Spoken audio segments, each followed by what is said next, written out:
தொடர்ந்து நாம் வேதத்தை தியானிக்க போகிறோம். வல்லமை உள்ள வாக்குத்தத்தங்கள் என்ற தலைப்பில் தேவன் நம்ம கொடுத்துக்கிற எல்லா வாக்குத்தத்தங்களுமே வல்லமை உள்ளவர்களாகவே இருக்கிறபடியினால் எல்லாவற்றையும் நாம் தியானிப்பதற்கு நேரமில்லை. ஆகவே குறிப்பிட்ட சில வசனங்களை ஆவியானுடைய ஏவுதலின்படி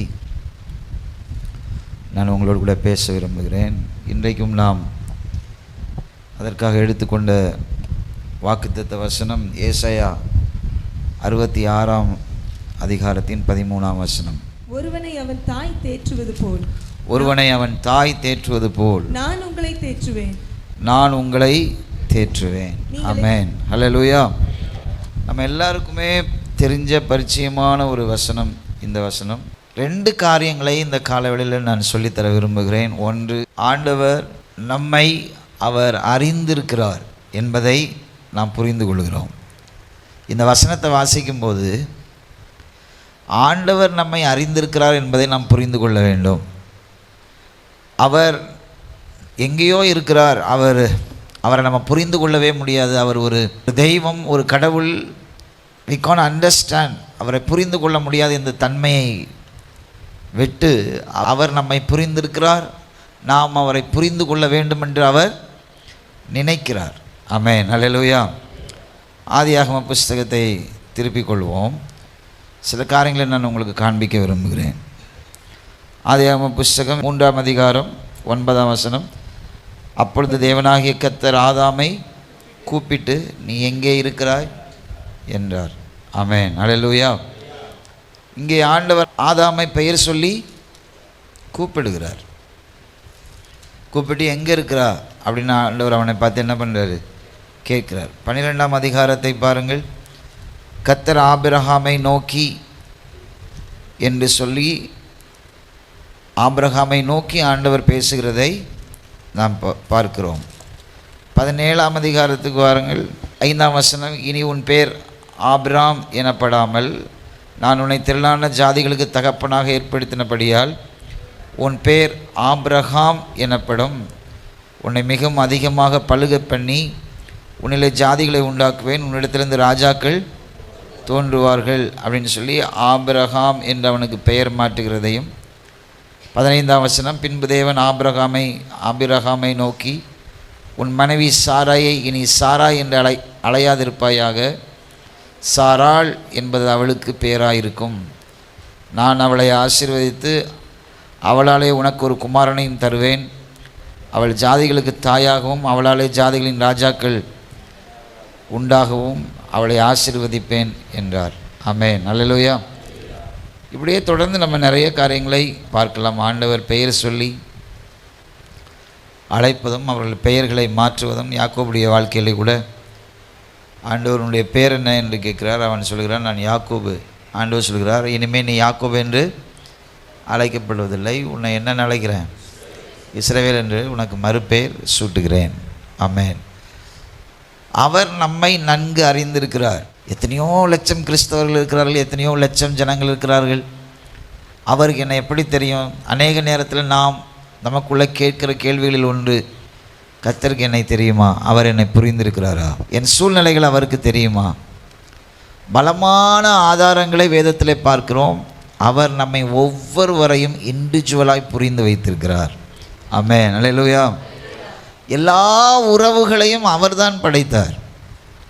ஆதாமையும் ஏவாளையும் உண்டாக்கின போது அவர்களுக்கு கொடுக்கப்பட்ட ஆசீர்வாதத்தில் ஒன்று தாய்மை அடைதல் என்ற ஒரு ஆசீர்வாதம். ஆண்டவர் இங்கே சொல்ல, உங்களை சித்தப்பா தேற்றுவது போல உன்னை தேற்றுவேன், உன் மாமா தேற்றுவதை போல தேற்றுவேன் என்று சொல்லல. ஆண்டவர் ரொம்ப தெளிவாக ஒரு குறிப்பிட்ட பந்தத்தை எடுத்து பேசுகிறார். How can he understand the mother's love? புதிய ஏற்பாட்டு தெய்வம் இதை சொல்லியிருந்தால் நம்ம ஒரு வேளை அதை நம்ம நல்லா புரிந்து கொள்ள முடியும். ஏன்னா அவருக்கு ஒரு அம்மா இருந்தாங்க, மரியாள். அவங்க அவருக்கு பால் ஊட்டினாங்க, அவருக்கு சோறு ஊட்டினாங்க, அவர்களை வளர்த்தாங்க. ஸோ புதிய ஏற்பாட்டு ஆண்டவருக்கு மரியாள் தாயினுடைய அன்பு புரிந்திருக்க வாய்ப்பு உண்டு. ஆனால் பழைய ஏற்பாட்டின் தேவன் சொல்கிறார், ஒரு தாய் உன்னை தேற்றுவது போல. சற்று நம்முடைய மூளையை இந்த இடத்துல பயன்படுத்த வேண்டும். கர்த்தரை நாம் அறிந்து கொள்ள. How can he understand that must In the same measurement he wants us to understand him. அவர் நம்மை எவ்வளவு அறிந்திருக்கிறாரோ அந்த அளவிற்கு நாம் அவரை அறிந்து கொள்ள வேண்டும் என்று விரும்புகிறார். அறிந்து கொள்ளும்போது இந்த வாக்குத்தத்தத்தினுடைய உள்ளிருக்கிறதான அந்த உணர்வு சம்பந்தப்பட்ட விஷயத்தை நம்மால் புரிந்து கொள்ள முடியும். ஹல்லேலூயா. ஒரு தாய் நம்மை தேற்றுவது போல என்று சொல்லும்போது, நம்ம துக்கமாக இருக்கும்போது ஆண்டவர் சொல்கிற வார்த்தையை மாத்திரம் எடுக்கக்கூடாது. இது உணர்வு சம்பந்தப்பட்ட விஷயம். ஆண்டவர் எல்லா உறவுகளையும் படைத்தார். ஆதாமையும் ஏவாளையும் உண்டாக்கி நீங்கள் பழகி பெருகி பூமியை நிரப்புங்கள், தாய்மை அடைவதை ஆண்டவர் அங்கே சொன்னார். அது மாத்திரமல்ல, உலகத்தில் இருக்கிற எல்லா அன்பை பார்க்கிலும் ஆண்டவருடைய அன்புக்கு பிறகு இந்த உலகத்தில் இருக்கிற அன்பை வரிசைப்படுத்தும் போது தாயினுடைய அன்பை முதலாவது வரிசைப்படுத்துகிறார். இன்றைக்கி பல சம்பவங்களை நம்ம பார்க்கும்போது தாயினுடைய அன்பை கொச்சைப்படுத்துகிறது போல காரியங்கள் இந்த உலகத்தில் நடந்தாலும், அநேக தாயினுடைய அன்பு வெளியே சொல்லப்படாத நிறைய தியாகங்களை உள்ளடக்கினதாக இருக்கிறது. அல்லேலூயா. நமக்கு தெரிகிறது சிலது தான், தெரிகிறது எல்லாமே மோசமாக தான் இருக்கும். ஆமென். அல்லேலூயா. தெரியாத அந்த தியாகத்தின் உச்சம். ஒரு கிராமத்தில் போய் பாருங்கள், அந்த தாயை பார்த்தீங்க அப்படின்னு சொன்னால் அவளுடைய தோளெல்லாம் சுருங்கி மிகவும் ஒரு கேவலமான சூழ்நிலையில் அந்த தாய் இருப்பாள். அவள்கிட்ட போய் பேசுனீங்கன்னா 5 பிள்ளைகளை வளர்த்து ஆளாக்கி ஒரு நல்ல நிலைமையில் வைத்திருப்பார்கள். அதற்காக தங்களையே அவர்கள் இழந்திருப்பார்கள். தாயினுடைய அன்பு அதை வெளியே அவர்கள் காண்பித்து கொள்ள மாட்டார்கள். ஒரு தாய் ஒரு வேளை சாப்பிடாமல் இருக்கிறா அப்படின்னு சொன்னால் யாருக்கும் போய் சொல்ல மாட்டா. இதே ஒரு நண்பர்களாக இருக்கட்டும், உனக்காக நான் உபவாசம் பண்ணி ஜெபித்தேன் அப்படின்னு சொல்லுவாங்க. ஒரு காதலன் அவனுடைய காதலிக்கு அல்லது ஒரு காதலி அவனுடைய காதலனுக்கு தான் செய்கிற தியாகத்தை எப்படியாகிலும் அவர்கள் தெரிந்து கொள்ள வேண்டும் என்று பிரயாசப்படுவார்கள். ஆனால் ஒரு தாயினுடைய அன்பு தான் செய்யும் தியாகத்தை தன் பிள்ளைகள் அறிந்து கொள்ள வேண்டும் என்று என்ன பண்ண மாட்டாங்க, நினைக்க மாட்டாங்க. ஆமென். அல்லேலூயா. ஏன்னா அதுக்குள்ளே இயற்கையாகவே ஒரு தியாக மனப்பான்மை உள்ளடங்கியிருக்கிறது. அதனால தான் ஆண்டவர் தன்னை நாம் புரிந்து கொள்ள அவர் நம்மை எப்படி புரிந்து வைத்திருக்கிறாரோ அதை போலவே பெயர் சொல்லி அழைக்கிறாரோ, நம்முடைய பெயரை எப்படி மாற்றுகிறாரோ, நம்மை குறித்து நம்முடைய நூக் அண்ட் கார்னர்ஸ் அவர் எப்படி தெரிந்து வைத்திருக்கிறாரோ அவரை குறித்து நாம் தெரிந்து கொள்ள வேண்டும் என்று நினைக்கும் போது தன்னை சிம்பிளிஃபை பண்ணி காமிக்கிறார். எப்படி அப்படின்னு சொன்னால் அது ஆண்டவருடைய இயல்பான காரியம். புதிய ஏற்பாட்டில் பார்த்திங்கன்னா, நானே வழியும் சத்தியமும் ஜீவனமாக இருக்கிறேன், நானே ஜீவ அப்பம், நானே ஜீவ தண்ணீர், நானே நல்ல மேய்ப்பன், நானே நல்ல வாசலாக இருக்கிறேன். இப்படி தன்னை சிம்பிளிஃபை பண்ணி எப்படியாகிலும் நாம் அவரை புரிந்து கொள்ள வேண்டும் என்று சொல்லி அவர் நம்மேல் ஆசைப்படுகிறார். ஸோ உலகத்திலேயே ஒரு அழகான ஒரு அன்பு, தன்னுடைய தான் செய்கிற சாக்ரிஃபைஸை வெளியில் சொல்லி கூட தன்னுடைய தியாகத்தை வெளியே ஒரு நாளும் காண்பிக்காத அந்த அன்பை தன் கையில் எடுத்து அதை நம்ம புரிந்து கொள்ளணும். அதை அவரோடு கூட ஒப்பனைப்படுத்தி சொல்கிறார். ஆமென். அல்லேலூயா. வேதத்தில் வேறு எந்த சொந்தத்தையும் அவர் ஒப்பனைப்படுத்தவில்லை. அவர் நம்முடைய மூத்த சகோதரனாக இருக்கிறார் என்று நடபடிகள் புஸ்தகத்தில் நாம் வாசிக்கிறோம். ஆனால் அதற்கு ஒரு பெரிய விளக்கம் அவசியப்படுகிறது. ஆனால் இதற்கு எந்த விளக்கமும் தேவையில்லை. ஆமென். அவர் நம்முடைய சகோதரன் என்று சொன்னால் how can he become our brother அப்படின்றதுக்கு ஒரு பெரிய விளக்கம். பிதாவுடைய அவரை எல்லாவற்றுக்கும் முதற் பேராக்கினார். இயேசு சொல்லுகிறார் யோவானில், நான் பிதாவை அறிந்திருக்கிறது போல நீங்கள் பிதாவை என்ன பண்ணுங்கள், அறிந்து கொள்ளுங்கள் என்று சொல்லுகிறார். அப்போ அவருக்குள்ளே இருக்கிற ஆசீர்வாதங்கள்லாம் கர்த்தர் நமக்குள்ளே வைக்கிறார். அப்போ அவர் சகோதரனாக இருக்கிறார். அவருக்குள்ளே இருக்கிற ஆசீர்வாதங்கள் எல்லாம் நமக்குள்ளே நிபந்தனையற்றதாக வருகிறது. அது ஒரு பெரிய தியாலஜி. அதை புரிந்து கொள்வதற்கு நமக்கு கொஞ்சம் நேரமாகும். ஆனால் படித்த உடனே எல்லாருக்கும் புரிந்து கொள்ளுகிறதுக்கு ஒரு தாய் உன்னை தேற்றுவது போல். ஆமென். அல்லேலூயா. இந்த தாயினுடைய அன்பை ஆண்டவர் அந்த தேற்றுதலை எப்படி சொல்லுகிறார் அப்படின்னு சொன்னால், அந்த தாய் அவளுக்குள்ளே இருக்கிற அந்த அன்பு எப்படிப்பட்டது அப்படின்னு சொன்னால், அன்கண்டிஷனல், தான் செய்கிறதை வெளியே காண்பிக்காதவள். இரண்டாவது, அவள் எந்த கண்டிஷன்ஸுடன் நம்மை நேசிக்கிறவர்கள் அல்ல. இந்த தாயினுடைய வரிசையில் பிற்பாடு மனைவி சேர்க்கப்படுகிறாள். அந்த இடத்துல ஒரு மனுஷனுடைய மனைவி அல்லது ஒருவனுடைய கணவன் அந்த தாயினுடைய அன்பு இருக்கிற இடத்துல அவள் தாய்மை அடையும் போது சேர்க்கப்படுகிறாள். இது அப்படியே கோர்வையாக வந்துகிட்டே இருக்குது. எங்கள் அம்மா மாதிரி வருமா அப்படின்னு சொல்ல முடியாது. எங்கள் அம்மாவுக்கு அடுத்தது நீ தான் சொல்கிற இடத்த ஆண்டவர் சப்ஸ்டியூட் பண்ணிக்கிட்டே இருக்கிறார். அல்லேலூயா. இந்த வாக்குத்தத்த வசனம் நம்முடைய வாழ்க்கையில் புரிந்து கொள்ளப்பட்டால் மாத்திரமே அவர் நம்மை தேர்தல் படுத்துகிறதை நம்மளால் உணர முடியும். அநேக நேரத்தில் நம்ம ஆண்டவர் நம்மை தேற்றுகிற இடத்திற்கு அப்பாற்பட்ட ஒரு வாழ்க்கையை நம்ம வாழுகிறோம். We doesn't like God's comfort itself. அவர் நம்மை தேற்றுகிறதே நம்ம விரும்புகிறதில்லை. பிகாஸ் அவர் மற்ற மனுஷர்களைப் போல சில பேர் நம்ம நினைக்கிறது போல ஆண்டவர் நம்மை தேற்றணும்னு நம்ம நினைக்கிறோம். அதனால தான் சில நேரத்தில் மனுஷர்கள் மேலே நம்ம சாய்ந்து விடுகிறோம். இவர்களைப் போல யாருமே இல்லை நம்ம வாழ்க்கையில், இவர்கள் தான் எல்லாமே அப்படின்னு நம்ம சாய்ந்து விடுகிறோம். இல்லை. ஆமென். அல்லேலூயா. அவர் நம்மை எவ்வளவு புரிந்து வைத்திருக்கிறாரோ அவ்வளவு நாம் அவரை புரிந்து கொள்ள ஆசைப்படுகிறார். ஒரு சம்பவத்தை வாசிப்போம்.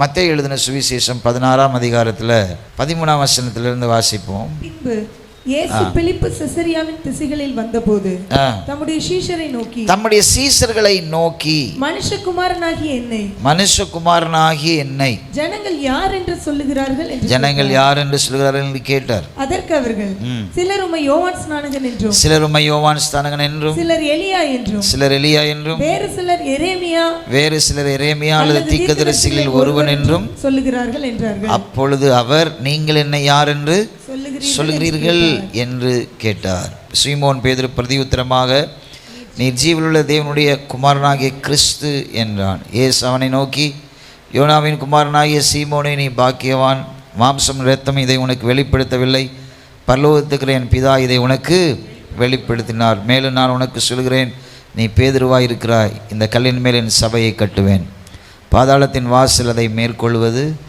இல்லை அப்படின்னு சொல்லிட்டு 19ஆம் வசனத்தில் பரலோகத்தின் திறவுகோலை நான் உனக்கு புரிந்து கொள்கிறவனுக்கு ஆண்டவர் கொடுக்குற பரிசு பாருங்கள். தருவேன்.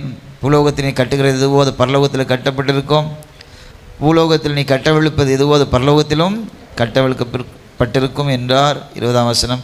அப்பொழுது தாம் கிறிஸ்துவாகிய இயேசு என்று ஒருவருக்கும் சொல்லாதபடி தம்முடைய சீஷர்களுக்கு கட்டளையிட்டார். அல்லேலூயா.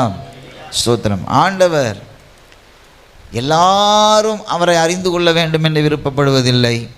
மாறாக அவருடையவர்கள் அவரை நன்கு அறிந்து கொள்ள வேண்டும் என்று அவர் ஆசைப்படுகிறார். ஆமென். அல்லேலூயா. இந்த வசனத்துக்குள்ளே அடங்கியிருக்கிற அந்த ஆழமான அர்த்தம் என்ன அப்படின்னு சொன்னால், நான் உன்னை அறிந்திருக்கிறேன், நீ என்னை அறிந்தால் நான் உன்னை தேற்றுவதை உன்னால் என்ன பண்ண முடியும்? அறிந்து கொள்ள. இஸ்ரவேல் ஜனங்களுக்கும் ஆண்டவருக்கும் ஒரு யுகமாக நடந்து கொண்டிருந்த போராட்டமே அதுதான். ஆமென். அல்லேலூயா. அந்த ஜனங்கள் எப்படி அவரை அறிந்து கொள்ள விரும்புகிறார்கள்? இன்றைக்கும் அந்த போராட்டத்தை ஆண்டவர் நடத்தி கொண்டு தான் இருக்கிறார். How can we understand?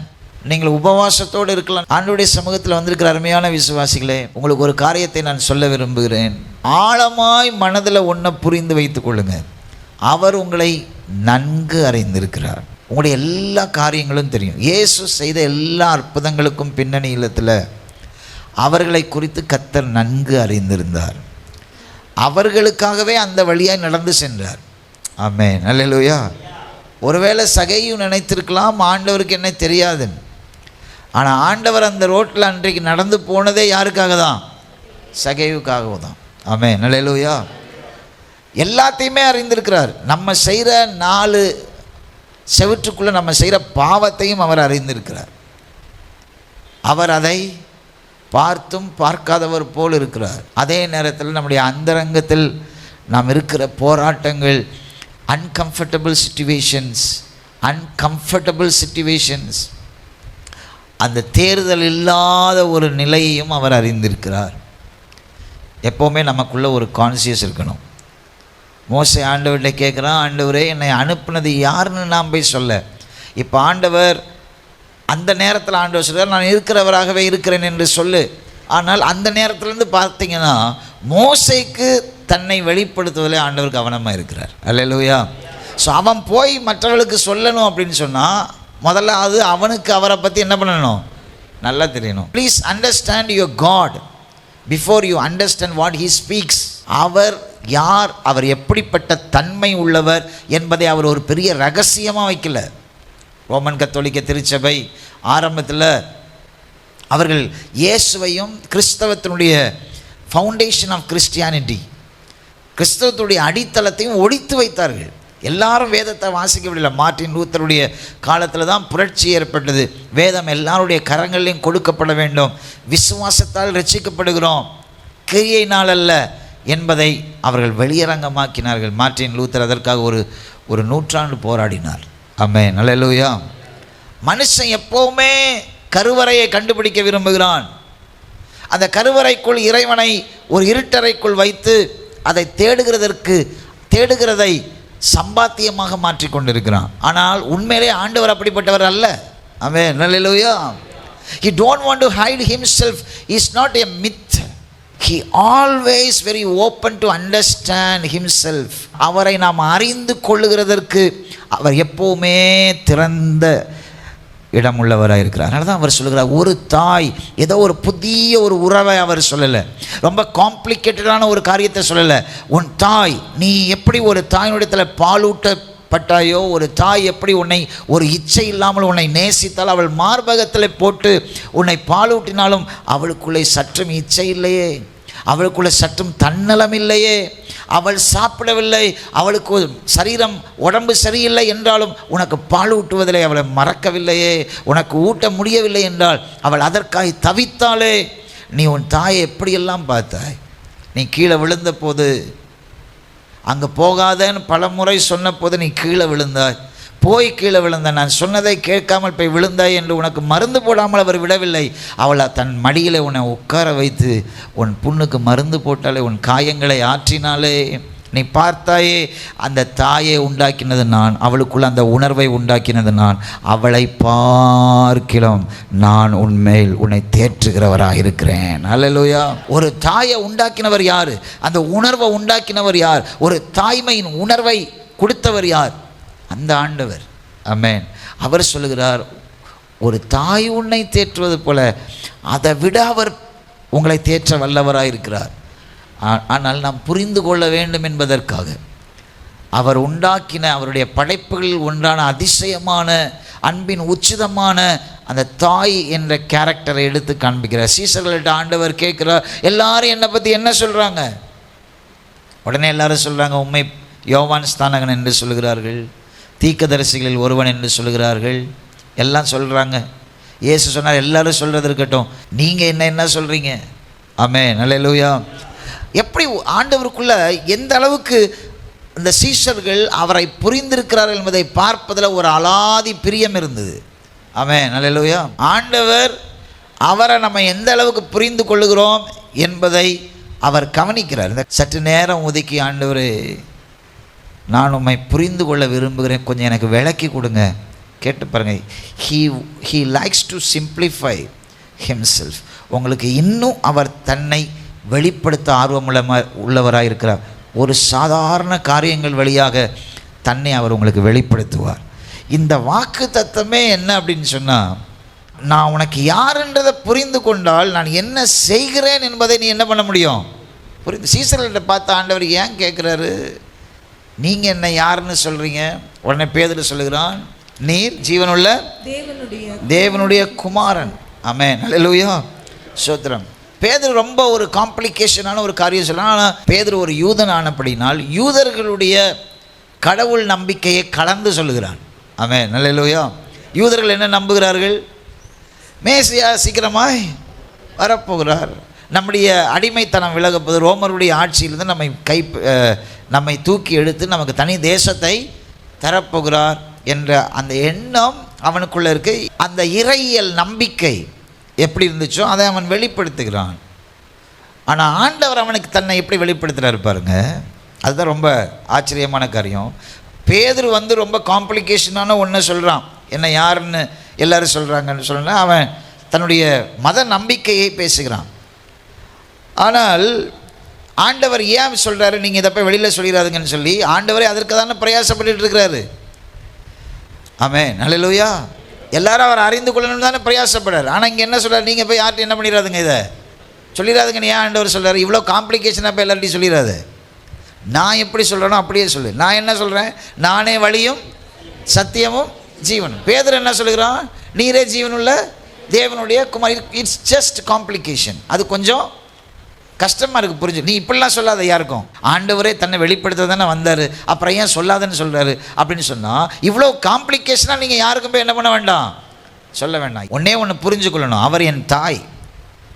என்னை ஒரு நாளும் அவர் கெடுதலுக்கு என்ன பண்ண மாட்டார், ஒப்பு கொடுக்க மாட்டார். அவர் என்னுடைய தகப்பன், ஒரு நாளும் அவர் என்னை கைவிட மாட்டார். நான் நடக்க முடியாத சூழ்நிலையில் அவர் சைக்கிளில் உட்காந்து நான் எவ்வளோ கஷ்டப்படுறேன், நான் தவழ்கிறேன், முள்ளுள்ள இடங்களில் நான் 4 காலில் நடக்கிறதெல்லாம் பார்த்து ரசிக்கிறவர் அல்ல, அவர் நம்மை தோளில் தான் சுமக்கிறார். நம்ம அதை புரிந்து கொள்வதற்கு அவர் ஆசைப்படுகிறார். நான் உன்னை எப்படியெல்லாம் புடமிடுகிறேன், எப்படியெல்லாம் உன்னை நான் உருவாக்குறேன், நீ அதை புரிந்துக்கோ என்று சொல்கிறார். ஒரு சக்தி வாய்ந்த ஜெபம் என்னன்னா, just a conversation is a powerful prayer.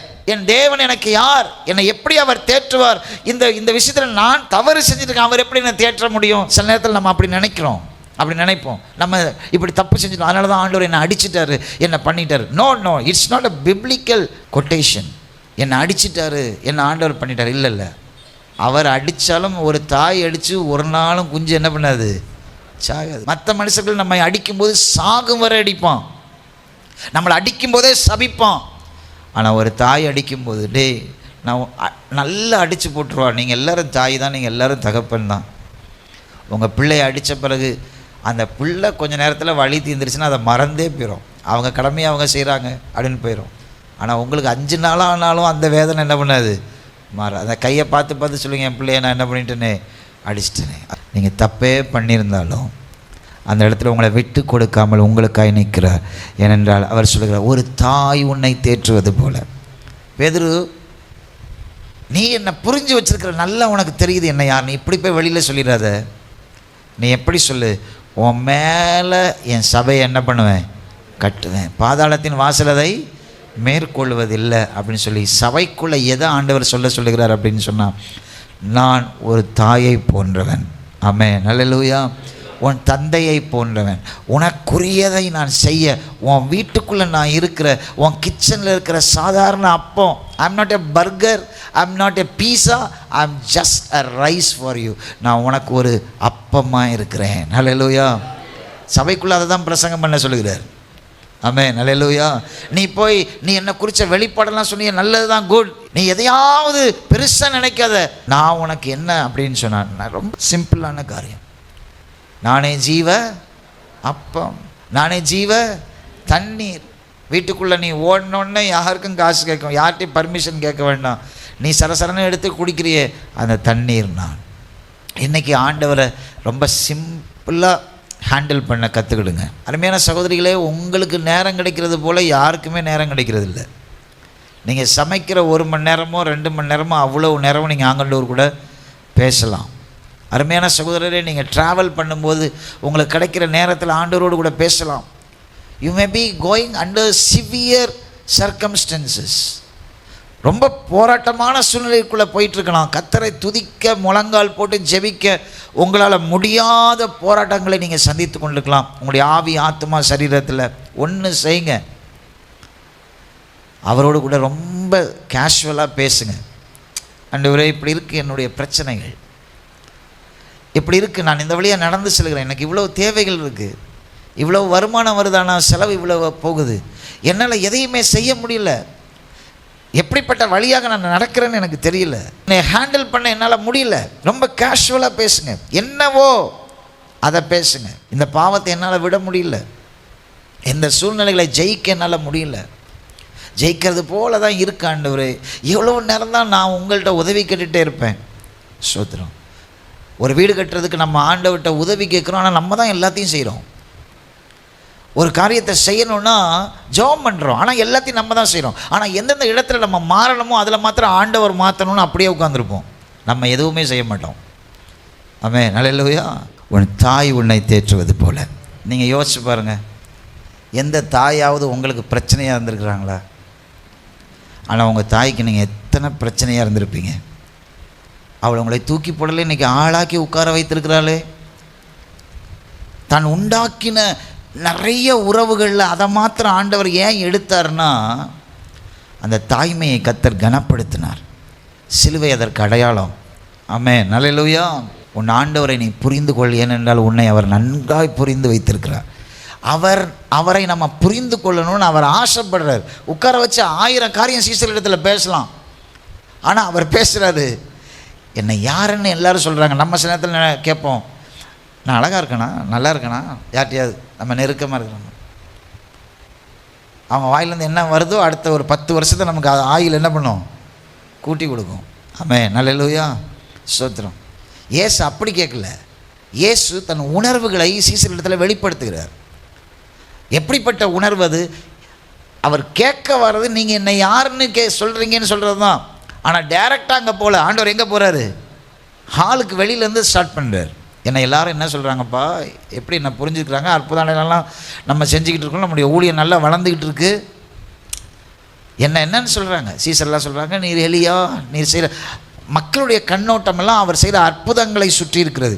அதெல்லாம் விட்டுட்டார். இப்போ கேட்குறாரு, ஓகே அதெல்லாம் மக்களுடைய கண்ணோட்டம்லாம் எதில் இருக்குது? நான் செய்கிற அற்புத அடையாளத்தினால அவங்க என்ன அப்படி கூப்பிட்றாங்க. So now I am going to ask you personally what I mean for you. உங்களுக்கு நான் யார்? உங்களுடைய பர்சனல் அண்டர்ஸ்டாண்டிங்லேருந்து சொல்லுங்கள். சீசர்களுக்கு சொல்ல தெரியல, மற்றவங்கெல்லாம் வெளித்து கொண்டு இருக்கிறாங்க. என்ன சொல்கிறது? பர்சனலாக யோவான்ட்ட கேட்டால் ஆண்டவர் சொல்லுவார், நான் உங்களுடைய மார்பில் சாய்ந்திருக்கும் போது நீ கையை வைத்து என்னை அணைத்து என்னை வருடி கொடுப்பீரு, அது எனக்கு ரொம்ப பிடிக்கும். அதனால் நீர் என்னுடைய தகப்பன் போல, என் தாய் போல. அவன் தனியாக சொல்லியிருப்பான். ஆனால் பேதுரு வேக வேகமாக சொல்கிறான், நீர் ஜீவனுள்ள தேவனுடைய குமாரனாகிய கிறிஸ்து. அல்லேலூயா. இன்றைக்கி நான் உங்களுக்கு ஒன்று சொல்கிறேன், உங்கள் பக்கத்தில் இருக்கிறார் உங்கள் தாயை போல்.